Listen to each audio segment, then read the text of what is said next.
कुडनी उपचुनाव में हार की वजहों से महागठबंधन के बड़े नेता समीक्षा करेंगे। जेडीयू के सीनियर लीडर उपेंद्र कुशवाहा ने बताया कि पार्टी के अंदर जो कमी है उस पर चर्चा की जाएगी। बीजेपी के नेताओं के बयान को कुशवाहा ने कोई तवज्जो नहीं दिया है। कुशवाहा ने कहा कि 2024 के चुनाव से पहले अब हम सचेत हो गए हैं। तो वहीं अनिल सहनी के बयान को भी उपेंद्र कुशवाहा ने खारिज कर दिया है। कुशवाहा ने कहा कि महागठबंधन की सहयोगी पार्टियों के बड़े नेता ने तो ऐसा बयान नहीं दिया है। जो प्रतिक्रिया थी मैंने दी है, इसके आगे की बात समीक्षा के उपरांत ही संभव है। कैंडिडेट में कुछ दिक्कत था या फिर क्योंकि बीजेपी के लोग कह रहे हैं कि जेडीयू से अति पिछड़ा वोट जो है वो खिसक गया है। नहीं, किसी के कह देने से थोड़े हो जाएगा। हम खुद समीक्षा करेंगे पार्टी में बैठकर और फिर देखेंगे कहाँ कहाँ कमी रह गई। हार तो निश्चित रूप से अप्रत्याशित है, लेकिन फिर भी देखेंगे, समीक्षा करेंगे तभी तो बता पाएंगे। कहा जा रहा है सर कि नीतीश कुमार का जादू खत्म हो गया जनता की। नहीं, बीजेपी के लोग जो कहे उससे कोई फर्क नहीं पड़ता है, उनका काम है। लेकिन हम लोग जब तक हार के कारणों की समीक्षा नहीं करेंगे तब तक विस्तार से बताना कैसे संभव हो पाए। 24-25 में लगता है कि बेहतर रिजल्ट होगा। 24 और 25 की लड़ाई लड़नी है आपको। हाँ, निश्चित रूप से हमारे लिए एक तरह से यह जो चुनाव है अलार्म जैसा भी कि हम सचेत हों, और निश्चित रूप से हम सचेत होंगे।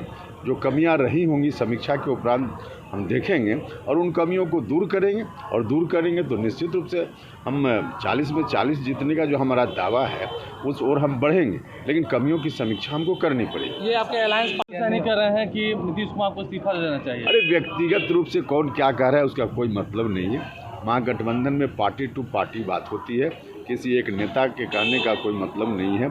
कोई नेता अगर किसी दूसरे दल के हैं कुछ कह रहे हैं तो उनकी पार्टी देखेगी ना, उसमें हम लोग क्या। गठबंधन पर तो कोई असर नहीं पड़ेगा ना सर? बिल्कुल नहीं, गठबंधन पर क्या असर पड़ेगा। वहीं उपेंद्र कुशवाहा के बयान पर जेडीयू के प्रदेश अध्यक्ष उमेश कुशवाहा ने भी पार्टी का रुख स्पष्ट किया है। उमेश कुशवाहा ने कहा है कि अनिल सहनी का बयान व्यक्तिगत है। आरजेडी के आधिकारिक प्रवक्ता ने ऐसा कोई बयान नहीं दिया है। हिसाब से हमें चलना होगा, उपेंद्र कुशवाहा ने ये बात कही है। देखिए, सब लोग का अपना अपना प्लेटफॉर्म पर रखने का, सब लोग का, हम भी प्रदेश अध्यक्ष हैं, हम भी अपनी बात रखेंगे, तो उसका विश्लेषण हम बाद में करेंगे।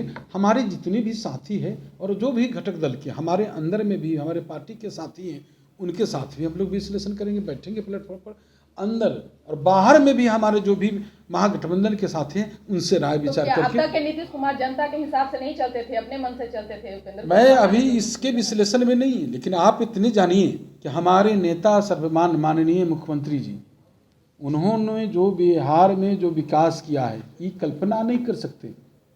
आज देश एक उम्मीद के साथ उनको देख रहा है। ये चुनाव हार जीत से इसको नहीं जोड़िए, देश पर देखिए, देश के स्तर पर देखिए, बिहार में जो विकास किया है। हमारे नेता को वोट की चिंता नहीं रहती, वोटर की चिंता हमारे नेता करते हैं। उनके सुख में कैसे हो, वो कैसे खुशहाल हो, उसके हमारे नेता चिंता करते हैं। उसके लिए समर्पित हैं, संकल्पित हैं। बिहार के लोगों के लिए संकल्पित है कि बिहार के विकास कैसे हो, बिहार के लोग खुशहाल कैसे हो। इसके लिए हमारे नहीं, हमने कहा कि कोई भी लीडर हमारे लीडर उन्होंने कोई सुझाव दिया, हमारे कोई भी लीडर सुझाव देते हैं तो उसका विश्लेषण हम लोग अपने प्लेटफॉर्म पर बैठेंगे, बात करेंगे। उन्होंने कोई राय दिया है तो समझे। अब इस पर हम कुछ विशेष नहीं कह सकते, कोई टिप्पणी नहीं कर सकते। कुडनी में हार को तमाम लोग जेडीयू कैंडिडेट मनोज कुशवाहा के अकखड़ व्यवहार से जोड़कर देख रहे हैं।